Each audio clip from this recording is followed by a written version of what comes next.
Olá, eu sou a professora Jacena Ferreira, da Escola de Ciências e Tecnologia da UFRN, e nesse vídeo eu vou trazer um pouquinho para vocês sobre potência, né, em circuitos que são alimentados por tensão corrente alternada. Eu vou falar primeiro sobre as definições de potência, né, vai mudar um pouquinho do que a gente já está acostumado a aplicar nos circuitos resistivos, tá?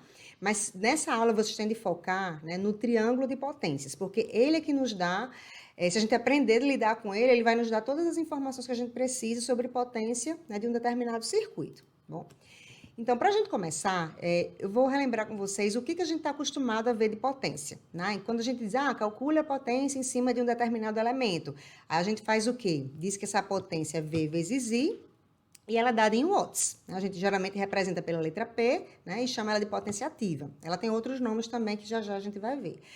Mas assim, isso é verdade desde que no circuito a gente só tenha elementos resistivos, tá? Porque a partir do momento que a gente alimenta um circuito com tensão alternada e a gente tem elementos chamados reativos, né, que são os indutores, os capacitores, a gente passa a ter uma nova potência, né, que a gente representa pela letra Q e chama de potência reativa.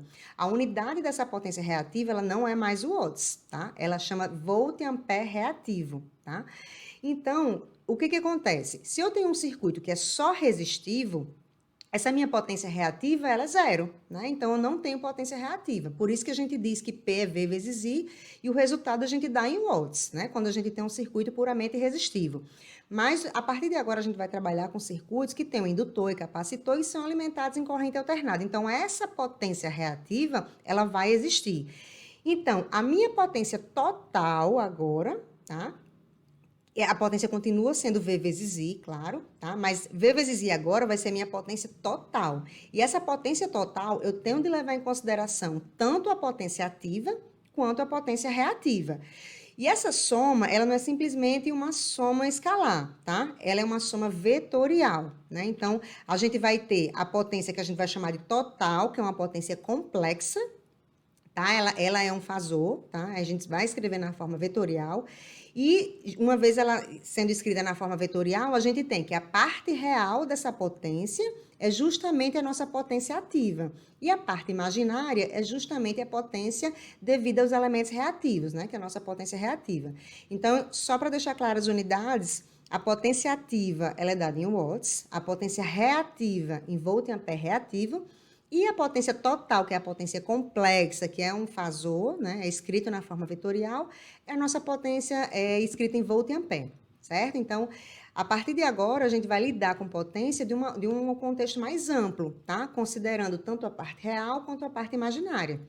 Antigamente, a gente dizia que a nossa potência total era dada em watts, que era a potência P. Por quê? Porque a gente não tinha parte imaginária. O Q era zero. Então, a gente podia fazer essa simplificação, né? Mas agora não. O Q não é mais zero, então a gente deve sim levá-lo em consideração. Tá, joia? Então, vamos lá, analisar um pouquinho melhor essa potência complexa e o triângulo de potências. Então, a gente já viu que a minha potência total agora é um vetor. Eu vou chamar de vetor, mas vocês saibam que é um fasor porque ela varia com o tempo, né? No caso, monofásico. Mas, enfim, a gente tem aqui a parte real, a parte imaginária, tá? E uma vez que a gente pode escrever esse fasor como sendo a forma vetorial, né, parte real e parte imaginária, a gente consegue, tá, transcrever essa equação de potência para um triângulo, né, onde a gente tem a base, que é a parte real, tá, que é justamente P, a nossa potência ativa. A gente tem a altura, que é a nossa parte imaginária, tá, que é a nossa potência reativa. E agora a gente vai inserir uma nova variável, que é o S, que não é fasor, tá? Esse S, que não é fasor, ele é a potência aparente, ou seja, ela é um módulo do meu fasor de potência complexo, tá? Então, a gente tem aqui a base, que é a potência ativa, a altura do triângulo, potência reativa, e a hipotenusa é a potência aparente. Então, é assim que a gente vai trabalhar com potência agora. A minha potência total é uma potência complexa, tá? Escrita na forma vetorial, cujo módulo é a potência aparente. A sua parte real é a potência ativa e a sua parte Imaginária é a potência reativa, tá? Mas o que quer dizer essas potências, né? Na verdade, cada uma tem a sua função. A potência ativa é a potência que de fato realiza trabalho. E a potência reativa, né, ela está ali consumindo energia sem realizar trabalho, mas ela tem suas funções, né? Por exemplo, quando se trabalha com campos magnéticos, se não existisse a potência reativa, por exemplo, um motor não funcionaria, tá? É uma analogia bem comum de se fazer, que normalmente quando trata-se desse assunto, é fazer uma analogia com um copo de chopp, tá? Então, a gente pode associar, né? O chopp, na verdade, ele é composto de basicamente duas partes, o líquido e a espuma, né? Tem gente que pede mais espuma, menos espuma, né? E apesar de você não beber a espuma tem o seu papel, né? Que muita gente diz que é para conservar a temperatura do chopp, por exemplo, né? Mas o que você bebe de fato, o que realiza trabalho de fato, é o líquido, né? É a nossa potência ativa. Mas quando você vai pagar, né? Quando você vai ser tarifado pelo chopp, pela energia elétrica, você paga tudo, tá? Ou seja, você vai pagar a potência total, que é a potência em volt e ampere, tá? Mas sabendo que o líquido, que é o que você vai beber, tá? E a espuma tem um outro papel, tá? Ou seja, a minha potência ativa, né? É o que de fato vai realizar trabalho, é o que vai mover minhas cargas, mas a minha potência reativa ela está lá. E se ela for muito alta, eu vou pagar por essa potência, né, sem realizar um trabalho né, associado proporcionalmente a essa energia. Então, o ideal é que a gente tente manter os níveis de energia reativa, né, de potência reativa, os mais baixos possíveis, né, para que a gente não pague, né, por uma coisa que a gente não está consumindo de fato, né? Mas lembrando que a potência reativa ela tem lá suas funções no funcionamento dos equipamentos. Bom, então só falando mais um pouquinho, né? Então, se por um acaso a gente sabe, né, que a potência complexa, que é um fasor, tá? A gente escreve como sendo módulo, né? O módulo sendo a potência aparente, e o ângulo é θ, tá? Aí uma outra observação sobre esse ângulo. Esse ângulo é um ângulo que aparece em muitas situações, tá? Ou seja, a primeira delas que eu vou destacar aqui para vocês é que esse ângulo do triângulo de potências, esse ângulo θ, ele é também o ângulo da defasagem entre as ondas de tensão e de corrente. Ou seja, θ é θv, que é o ângulo da onda de tensão, menos θi, que é o ângulo da onda de corrente. Então, é uma outra forma que vocês vão ver aí em alguns livros, né, algum material, esse θ sendo chamado de θv menos θi, tá? Porque ele é também esse ângulo. Então, se por um acaso eu quiser achar só esse ângulo da potência, eu posso sim medir esse ângulo através da defasagem entre as ondas de tensão e corrente, tá? Bom, aí lembrando, né, que a potência ativa é a parte real da minha potência complexa. Aqui eu não botei o ponto, mas botei o negrito, né, que a gente vai representar fasor assim também. E a potência reativa é a parte imaginária desse meu fasor de potência, tá? Aí, do triângulo, eu tiro o quê? Né? Que é a parte real, é o P, né? Que é esse cosseno do ângulo, e a parte imaginária, que é Q, é esse seno do ângulo. Aí aqui eu posso tirar várias relações, né? Que são as relações desse triângulo. Então, o importante é que você entenda essas relações do triângulo, que aqui você consegue obter qualquer informação que você precise dele, tá? Bom, falando um pouquinho mais sobre esses valores de potência, tá? Eu quero destacar para vocês o seguinte: tanto a potência aparente, que é o módulo aqui, né, que é o valor da hipotenusa, quanto a potência média, que é a base, quanto a potência reativa, que é a altura, quanto o fator de potência, todos esses valores aqui são grandezas escalares, tá? Eles não são vetores, não são fasores, são quantidades escalares. A única coisa que é um vetor, que é um fasor, é justamente a potência complexa, tá? Lembrando que a potência complexa, o módulo dela é justamente a potência aparente, tá? Então, tem essa diferenciação aí. Então, se você está resolvendo o exercício, achou lá no final a potência ativa e escreveu a potência ativa como sendo um vetor, não está correto, tá bom? Porque a potência ativa, ela é um escalar. Lembre que ela é a parte real de um vetor, que é a potência complexa, tá bom? Bom, para a gente encontrar essas equações das potências, né? Primeiro falando um pouquinho da potência instantânea, né? Que nada mais é do que a potência em um determinado instante de tempo. E como eu comentei ainda há pouco, a potência total continua sendo V vezes I, né? Então, antes a gente associava V vezes I para a potência ativa, mas agora V vezes I não é só a potência relacionada aos elementos resistivos, é a potência global. E ela continua sendo V vezes I. E lembrando também que as nossas ondas de tensão e corrente são sinais senoidais, né? Então, eu estou representando aqui genericamente o V como sendo um valor máximo, Vm, né? Cosseno de ômega t mais o ângulo da tensão, e mesma expressão para a corrente. Então, a minha potência a cada instante vai ser a multiplicação dessas duas ondas, tá? Então, eu vou multiplicar aqui V vezes I e vou ter esses dois sinais aqui, tá? Eu fazendo essa manipulação matemática, eu chego aqui nessa expressão, tá? Meio de VMM cosseno de θ, né? Que é θV menos θI, mais meio de VMM cosseno 2 ômega t mais θV mais θI, né? Fazendo as devidas manipulações matemáticas, né? Trigonométricas, a gente chega nessa expressão. E eu quero chamar a atenção para vocês nesse caso aí. Então, essa é a minha potência total, a cada instante, tá? Então, o que eu estou querendo dizer? Essa potência, ela tem duas parcelas. A primeira parcela, se vocês observarem, né, essa parcela aqui, ó, ela depende de quê? Do valor máximo da tensão, que é fixo, não varia, mesma coisa da corrente, e o cosseno dos ângulos, né, da relação aqui, da diferença entre o ângulo de tensão menos a onda de corrente. Ou seja, aqui eu não tenho variação no tempo. Isso aqui é um valor fixo, tá? Um escalar. Já a segunda parcela, se vocês observarem, também depende de VM, de IM, dos ângulos, mas aqui, ó, aparece o 2 ômega t. Ou seja, essa segunda parcela aqui corresponde a um sinal senoidal, no caso aqui cossenoidal, né?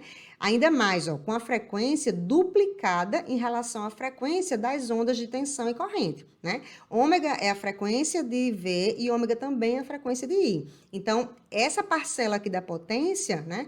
Ela tem a frequência duplicada, tá? E o que acontece? Eu tenho esse sinal senoidal somado de uma grandeza, ou seja, eu estou deslocando essa onda que está oscilando, né? No eixo vertical, tá? Então, esse deslocamento vertical é justamente o valor médio dessa onda, certo? Aqui só destacando para vocês se atentarem para essa parcela que varia com a frequência, tá? Então, aqui é uma outra forma de escrever, tá? Aqui eu só separei em função de o cosseno depender de um argumento apenas, né? Que o cosseno só de ômega t, né? A gente fazendo a manipulação, a gente chega nessa expressão aqui também. Então, ó, a gente tem, aqui é comum a todo mundo, é uma constante que está multiplicando todo mundo, né? Então, o cosseno de φ é constante, porque φ, lembre que é a diferença do ângulo entre a onda de tensão e de corrente. E já essa parte aqui, ó, ambas essas parcelas vão depender de ômega t, tá? Ou seja, é oscilatório, são sinais cossenoidais, tá? Né? Sinais senoidais. Então, eu quero destacar para vocês o seguinte, quando a gente faz isso, como é que ficam essas ondas, né? Só para tentar deixar mais claro ainda. Então, eu peguei aqui, em vermelho, esse sinal senoidal que é de tensão, tá? Aí eu gerei um sinal de corrente com a mesma fase, para ficar mais fácil de visualizar, tá? Então, de azul aí, o que a gente tem, o vermelho é a corrente, o sinal em azul é a tensão, tá? E se vocês observarem, né, se a gente coloca esses sinais de tensão e de corrente aqui e faz a multiplicação entre eles, o que é que acontece? Vai surgir essa onda verde, que é justamente a onda de potência instantânea, né? Então, eu tenho uma parte que oscila, se vocês observarem, a frequência com que esse sinal de potência está oscilando é o dobro da potência da tensão e da corrente, né? Justamente como nós obtivemos aqui. E, além disso, a onda de potência ela tem um deslocamento no eixo vertical. De quanto é esse deslocamento? É justamente, ó, desse valor médio aqui, tá? Então, esse sinal em verde, que é o sinal da potência instantânea, nada mais é do que o gráfico dessa equação, tá? Então, eu tenho esse sinal que oscila com o dobro da frequência e tenho uma parcela, que é o valor médio, que faz esse deslocamento vertical na onda de potência, ok? Bom, então, só falando um pouquinho da potência ativa, né? Para a gente obter as expressões e derivar a partir delas as outras expressões das potências. Ela também é chamada de potência média, né? Potência ativa, potência real, né? E é dada em watts. Potência média, por quê? Porque ela é justamente a média daquela onda lá do sinal da potência instantânea. Ou seja, aquela parcela que não dependia do tempo é justamente o valor da potência ativa, tá? Então, ó, ela é a média da potência instantânea e ela é dada pela expressão da média mesmo da potência instantânea, né? Que é dada por essa integral aqui. E como a gente já viu o resultado disso, essa média dá quanto? Dá meio de valor máximo, né? Valor de pico, vezes o valor da tensão, vezes o valor de pico da corrente, vezes o cosseno, né, de θ, né? Onde θ é a diferença entre as fases, as fases de tensão e corrente, tá? Então, a nossa potência ativa, a gente vai obter a partir dessa expressão aqui, tá? Então, a gente já achou a equação para potência ativa, ou potência média, ou potência real, tá? Bom, e como dá para observar, ela não depende do tempo, certo? E lembrando aqui mais uma vez que os valores de tensão e corrente, né, VM e M, são valores de pico, tá? Eu quero chamar a atenção que aqui são valores de pico, porque a minha expressão para potência ativa, né, ela é meio, tensão de pico, corrente de pico, cosseno do ângulo, tá? Só que eu vou querer escrever agora em função dos valores RMS, não mais em função dos valores de pico. Então, vamos ver como é que fica essa expressão a partir dos valores RMS. Eu sei que a minha tensão RMS é o valor de pico dividido por raiz de 2. Mesma expressão para a corrente. Então, quando eu substituir aqui o VM, por exemplo, o VRMS vezes raiz de 2, e a mesma coisa para corrente, o que é que vai acontecer aqui? Esse raiz de 2 com esse raiz de 2 vai virar só 2, que vai se anular com esse 2 do denominador. Então, a expressão da potência ativa em função dos valores RMS, né, a diferença é só que some o meio, né? Então, eu posso dizer que a minha potência ativa é tensão RMS vezes corrente RMS vezes o cosseno do ângulo, tá? Quando é que eu sei qual equação eu posso usar? Você pode usar qualquer uma das duas. Só lembrar que se você for trabalhar com os valores de pico, tende a aparecer o meio na expressão da potência. Se você quiser trabalhar com os valores RMS, aí eu não preciso pôr o meio aqui na expressão, tá? As duas equações estão corretas, as duas podem ser utilizadas, mas tem essa diferença do meio aí, tá bom? Bom, aí já que a gente obteve agora a expressão da potência ativa em função dos valores RMS de tensão e corrente, né, que deu essa expressão aqui, e eu volto para o meu triângulo de potências. Então, ó, a partir do triângulo eu consigo achar quais são as expressões para potência aparente e potência reativa. Então, se por um acaso eu sei que P é VI, né, RMS, cosseno do ângulo, e eu sei que as minhas relações aqui desse triângulo me diz que cosseno de θ é P sobre S, né, ó, o cosseno desse ângulo, a cateta adjacente, por hipotenusa. Então, ó, quem é o S? Vai ser P sobre o cosseno. Então, quando eu fizer P, que é isso tudo, e dividir por esse cosseno, vai sobrar só o VRMS e RMS. Então, essa é a expressão para a potência aparente, para o módulo, tá, da potência complexa, para o comprimento dessa hipotenusa. E partindo daqui, ó, eu sei que o valor da hipotenusa vale VRMS e RMS.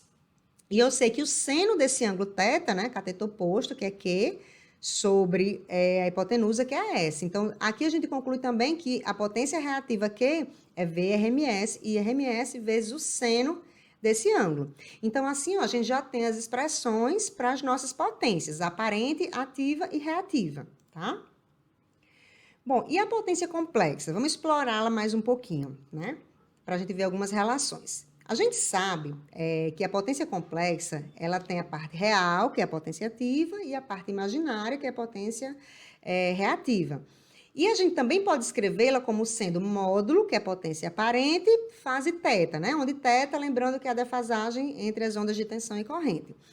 Só que eu quero escrever, só passando para esse próximo passo aqui, né? Então, eu também posso falar que a potência complexa é igual ao S, que a gente acabou de calcular, que é VRMS e RMS, e sua fase é θ, né? Então, isso a gente sempre pode afirmar, que a fase da potência complexa é o ângulo do fator de potência, né? Que é o θV menos θI, que é a diferença, né, das fases entre as ondas de tensão e corrente. Mas, digamos que eu quero escrever a minha potência complexa, o meu fasor, em função dos fasores de tensão e de corrente. Será que eu posso dizer que a minha potência complexa é o fasor de tensão vezes o fasor de corrente? Será?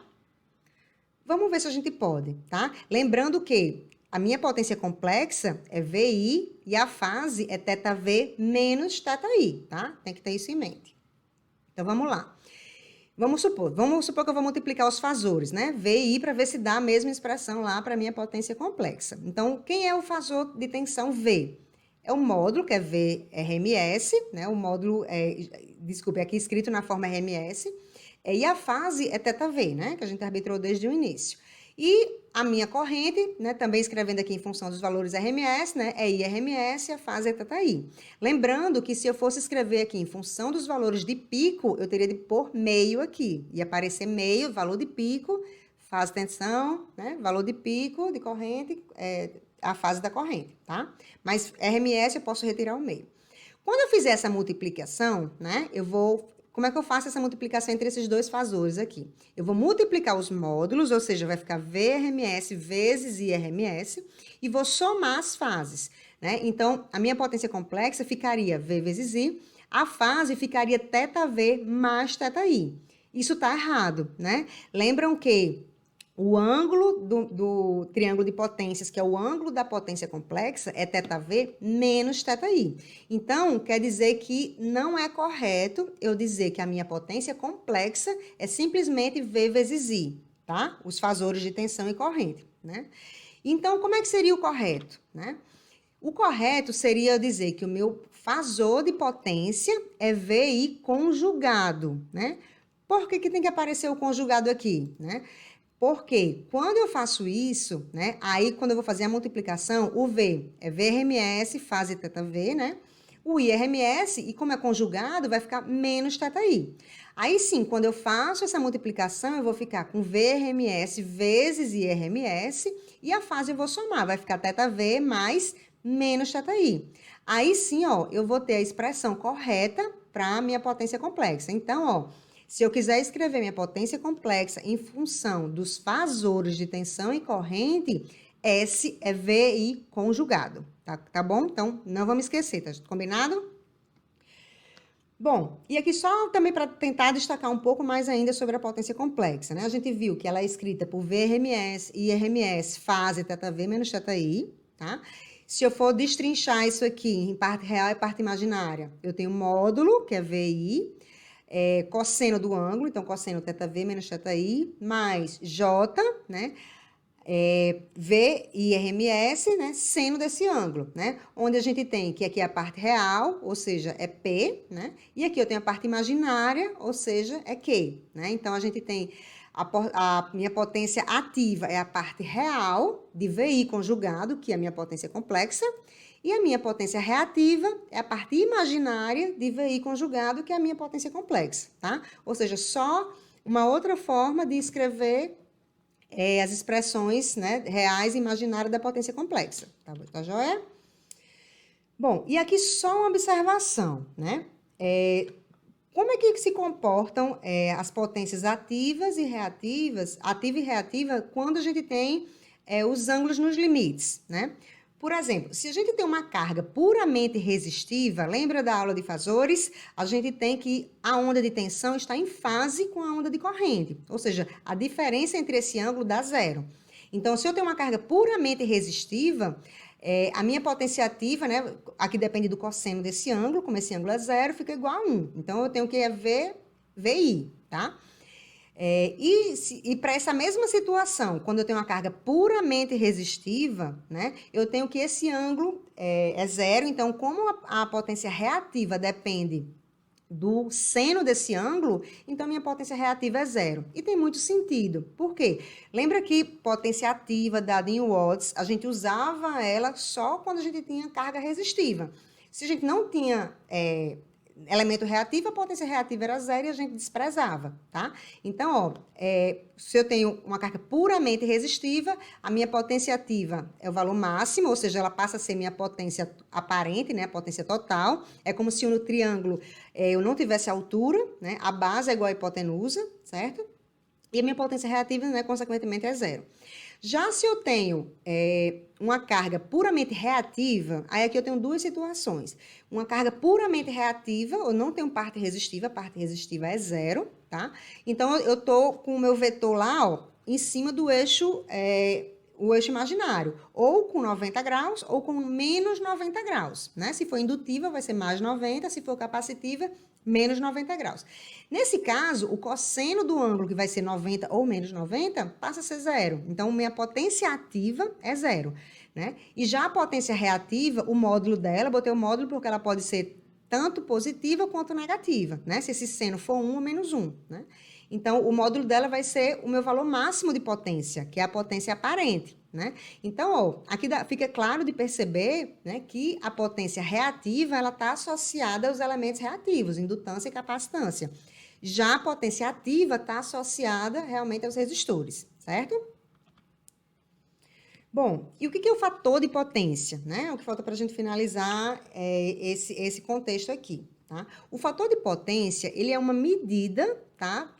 Desse ângulo aqui. Ou seja, ele tem a sua aplicação dar um indicativo de quanto de energia reativa o sistema tem, tá?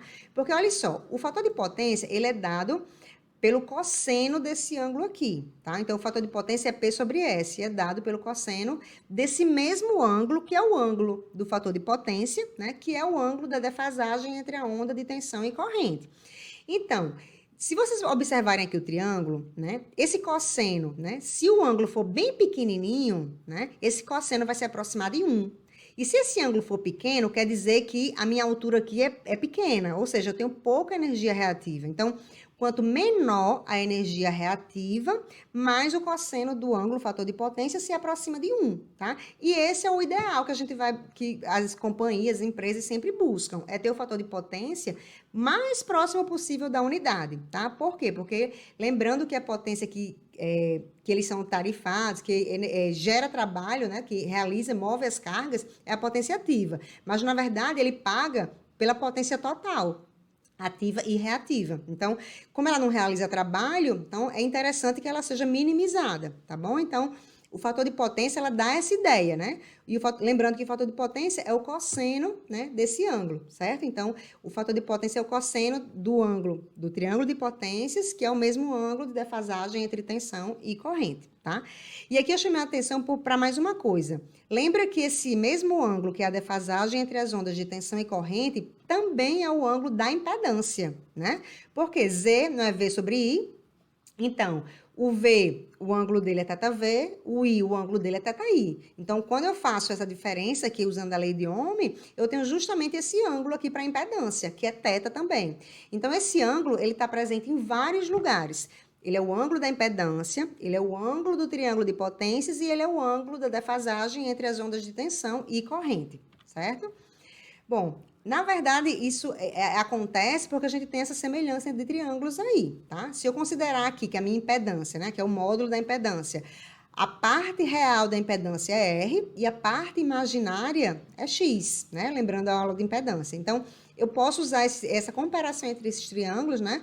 Porque P está para R, assim como Q está para X, né? Então, se a potência ativa ela é provocada pelas resistências, né? Então, elas têm essa relação. Da mesma forma que a potência reativa, ela é provocada pelas reatâncias, certo? Então, a gente tem essa semelhança aí de triângulos. A gente pode explorar essa semelhança de triângulos também. Certo? E falando um pouco mais sobre as relações de potência e como isso afeta o fator de potência e o tipo de carga, tá? Então, aqui a gente tem, eu estou representando aqui o triângulo de potências em duas situações, na verdade até em mais, né?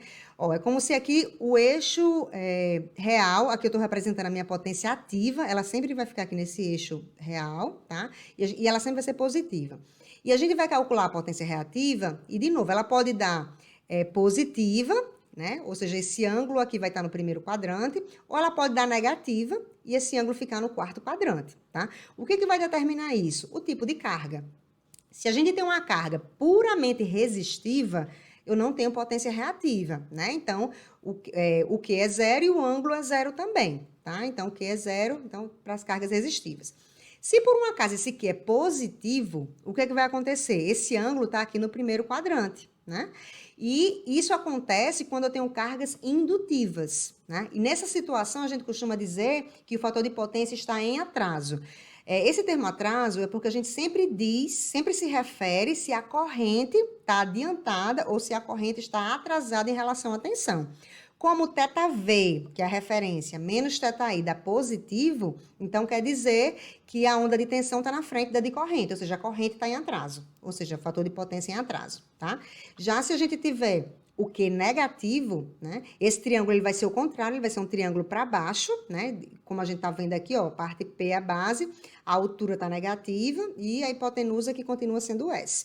Então, ó, se a gente está nessa situação, quer dizer que quando eu calculo θV menos θI, isso vai dar um valor negativo. Ou seja, é porque o ângulo da corrente é maior, a corrente está adiantada em relação à tensão, certo? Então, nesse caso, a gente diz que o fator de potência está adiantado. Na verdade, a gente pode dizer também que o fator de potência é indutivo quando ele está em atraso e ele é capacitivo quando ele está adiantado. Qualquer uma das duas nomenclaturas, né, é utilizada, né? A gente pode usar também. Bom, e aqui, para fechar, botei só esse exemplo, esse quadro com um resumo das potências, tá? Onde a potência complexa, né? Lembrando que ela é um fasor, parte real potência ativa, parte imaginária potência reativa. E a gente vai dizer que é meio, né? Fasor de tensão, fasor de corrente conjugado, né? Isso vai dar VRMS e RMS, fase θV menos θI, né? Que é o ângulo. A potência aparente, ela é o módulo do fasor, né, de potência, da potência complexa, tá? Que é VI, né, se for RMS, que é justamente o módulo, né, desse vetor aqui, ou seja, raiz da parte real ao quadrado mais parte imaginária ao quadrado. A potência ativa é a parte real do meu fasor de potência complexa, tá? Que eu escrevo S cosseno do ângulo. Q é a parte imaginária, que eu escrevo S seno do ângulo. E o fator de potência, né, é o cosseno desse ângulo. Se eu olhar para o triângulo de potências, eu também posso dizer que é P sobre S, tá? E para a gente realmente fechar, tem um exemplo aqui, né? Eu considerei aqui que eu tenho uma carga ZL, né? 5 mais J10. Eu já sei que essa carga é uma carga indutiva. Por quê? Porque lembra que o meu triângulo de impedância, ele é proporcional ao meu triângulo de potências? Eu só tenho essa impedância aqui, né? Então, esse triângulo é proporcional ao meu triângulo de potência. Como a parte reativa é positiva, a minha potência reativa vai dar positivo também. Então, já sei que essa carga é uma carga indutiva. E eu tenho essa tensão aqui, V igual 5 seno de ômega T volts.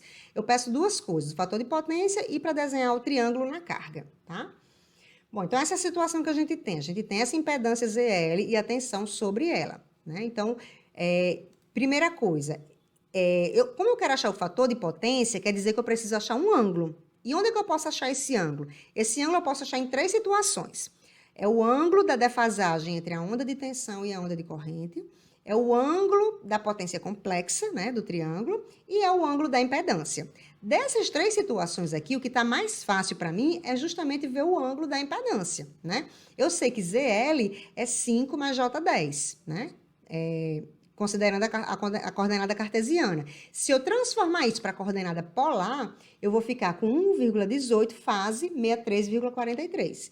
Esse ângulo aqui, ele é o ângulo do fator de potência, sim, tá? Então, o meu fator de potência vai ser o cosseno desse ângulo, né? Que vai dar 0,447, né? É adimensional porque é um cosseno, tá? Então, o fator de potência a gente calculou, né? Só se baseando na impedância. Mas se eu não conhecesse a impedância, mas conhecesse as ondas de tensão e corrente, eu poderia verificar essa defasagem. Ou se eu tivesse como calcular a potência complexa, poderia analisar através do ângulo da potência complexa também. Qualquer um dos três caminhos tende a levar a esse mesmo ângulo, certo? E a letra B, eu quero desenhar o triângulo das potências. Para eu desenhar o triângulo das potências, né, eu preciso achar... Desenhar o triângulo quer dizer que eu preciso dizer quem é o S, quem é o P, quem é o Q, quem é o ângulo, tá? Colocar essas quatro variáveis aí. Uma forma de eu fazer isso, que eu acho mais simples, é a gente encontrar a potência complexa. Se eu achar o fasor de potência, aí eu já acho tudo, né?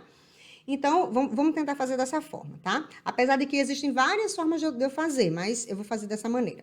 E eu sei que o meu S é VI conjugado, né? Se o V e I forem RMS. Se eu quiser trabalhar com os valores de pico, lembre que eu tenho de pôr o meio aqui antes, tá? Mas eu vou trabalhar com os valores RMS. E eu sei também que a lei de Ohm é V igual ZI, né? VI sendo os fasores. Então, eu vou fazer o seguinte, eu conheço aqui o Z e conheço o V, não conheço o I. Então, eu vou isolar o I aqui e vou substituir nessa minha primeira expressão aqui, tá? Então, eu sei que o S complexo, né, é o VRMS. O I, ele mantém o conjugado aqui, é V sobre Z, né? Eu tirando aqui o parêntese, eu fico que o S complexo é V vezes V conjugado, dividido por Z conjugado. E aqui, quando eu tenho a multiplicação de um vetor, um fasor, pelo seu conjugado, o que eu estou fazendo? Eu vou multiplicar os módulos e vou somar as fases. Então, quando eu somar as fases, a minha fase, o resultante vai ser zero, né? Porque o conjugado, ele não multiplica por menos uma fase. Então, aqui eu vou ter uma fase qualquer e aqui eu vou ter menos essa fase. Quando eu somar as duas, eu vou resultar aqui, ó, só no módulo do fasor ao quadrado, com a fase que vai ser zero, não vai ter fase, tá? E aqui embaixo vai manter o conjugado da impedância. Então, isso vai nos dar o V, lembre que eu usei a expressão com os valores RMS. E o V aqui eu conheço ele na forma senoidal. Então, necessariamente 5 é um valor de pico, tá? Se é um valor de pico, e eu estou trabalhando com valor RMS, eu preciso dividir por raiz de 2 para transformar em RMS. Então, o módulo é 5 por raiz de 2 ao quadrado, né? Que é a expressão. E o Z conjugado vai ser, que a gente achou no slide anterior, 11,18, né? Fase era 63,43, como aqui é o conjugado, aparece o menos. Então, a gente resolvendo isso, a gente tem que a potência complexa é 1,118, fase 63,43 graus volt ampere.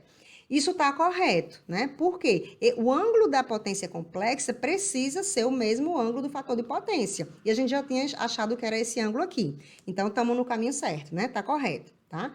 E para montar o triângulo agora, eu sei que a minha potência complexa, né, a gente acabou de encontrar aqui em módulo e fase, se eu transformá-la para cartesiano, né, para real imaginário, o que acontece? Lembrem que a minha parte real é justamente a minha potência ativa e a minha parte imaginária é justamente a minha potência reativa. Então, quando eu pego a potência complexa e escrevo em real imaginário, eu já tenho direto os valores de P e de Q, tá? E quem é o S, né, que é a minha hipotenusa, que é o módulo da potência complexa? Eu já tenho aqui também, ó. Já tinha calculado aqui, é 1,118 volt ampere, tá? Então, ó, esses elementos mais o ângulo é o que eu preciso para montar o meu triângulo de potências, né? Então, o S é 1,118 volt ampere, a potência ativa 0,5 watts e o Q, né, a potência reativa, é 1 volt ampere reativo, tá? Colocando isso no triângulo, né, a gente tem aqui essas medidas no triângulo. Tá? Então, lembrem-se que montar o triângulo de potências é achar os lados e o ângulo, tá? E a hipotenusa também, tá joia? Então, era isso, né? Espero que tenha ficado claro. Até a próxima.